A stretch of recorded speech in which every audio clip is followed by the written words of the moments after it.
m'appelle Aurélien. Je travaille ici chez Eiffage. Je travaille dans l'énergie, le chauffage, la climatisation, toutes les énergies en fait, voilà. Je fais des offres de prix pour les clients en fait, voilà. Dans le bâtiment, dans les écoles, etc., dans les entreprises, dans les usines aussi, je calcule en fait, je mesure aussi. Je donne le prix des devis à ces clients qui choisissent s'ils valident ou pas ce que je leur propose. Je travaille avec un logiciel Tadeo en fait, qui me permet de travailler avec un interprète et qui lui traduit en fait ce que je dis à mes collègues, voilà. Et ce que mes collègues disent, j'ai aussi une traduction. Ça me permet d'être plus à l'aise et de compenser mon handicap. Et puis j'ai voulu travailler dans les bureaux et maintenant je suis ici et ça, vraiment, ça me plaît. Et puis voilà, ça m'ouvre des portes aussi, travailler avec les collègues, la communication aussi, ça passe très bien avec les collègues. Hein. Je leur apprends des signes aussi à mes collègues, hein. Et puis avec mes collègues proches. Hein, et voilà. Et en plus, avec Tadeo maintenant, ce qui est nouveau, ça améliore vraiment la communication dans l'entreprise, dans mes échanges, dans mon travail.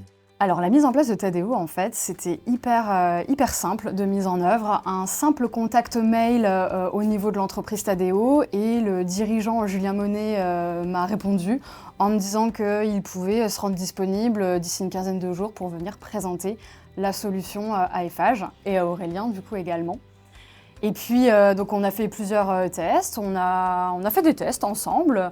Avec les interprètes aussi à distance. On a tous été séduits par le projet et on s'est dit, bah allez, banco, on y va. Hein.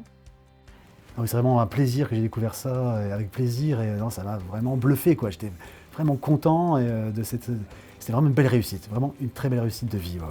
Moi, ce qui m'a plu avec Tadeo, c'est vraiment les hommes et les femmes qui étaient derrière cette solution technologique. Finalement, on ne s'adresse pas à un robot, enfin en tout cas Aurélien ne s'adresse pas à un robot.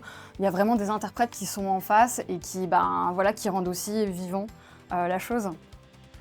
Non, c'est vrai, ouais, tout à fait, ouais, c'est vraiment ça. Avant, il fallait prendre un interprète, il fallait réserver une heure précise.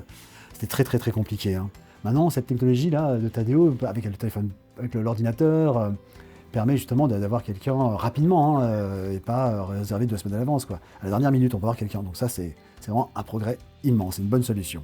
Cette adaptation de poste-là qui s'est réalisée pour toi, ça change non pas seulement ton quotidien de travail, mais ça change aussi l'ensemble du quotidien de travail de ton collectif. Les collègues aussi, c'est vrai, avant, étaient gênés ou perturbés par le fait de ne pas pouvoir me communiquer. Alors maintenant, en 5 minutes, on appelle Tadeo et hop, ils peuvent communiquer avec moi et avoir les informations qu'ils voulaient que je leur donne, qu'ils me donnent. Donc voilà, c'est une communication directe. C'est vrai que c'est une solution qui a un coût, mais après, il y a des solutions qui existent en termes de financement. Des organismes extérieurs peuvent intervenir comme la GFIP par exemple.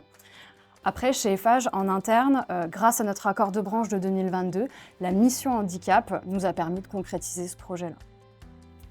Il y a une certaine fierté effectivement d'avoir porté ce projet-là. Alors déjà de manière individuelle, parce qu'on a travaillé aussi ensemble, mais c'est une vraie fierté aussi pour l'entreprise d'avoir pu accompagner et adapter le poste d'Aurélien. Parce que pour moi aujourd'hui, c'est un vrai exemple de promotion de la diversité chez Eiffage. Finalement, nos différences ont toutes leur place chez Eiffage. Si je me regarde, mon parcours, voilà, je vois qu'on peut réussir. On peut s'améliorer. Si on en a envie. Les barrières sont toutes ouvertes maintenant, il n'y a plus de blocage, il n'y a plus de mur devant moi. Grâce à ça, je peux communiquer. J'ai envie aussi le hasard. Voilà, il y a le hasard, il y a ce qui va se passer plus tard, je laisse l'avenir me le dire. On a vu aussi le signe Eiffage là. Il vient d'où ce signe? C'est moi qui l'ai inventé. J'ai senti en fait en fonction du sigle, du logo, j'ai regardé et j'ai trouvé cette configuration très intéressante et je la diffuse là maintenant. C'est moi qui l'ai créé.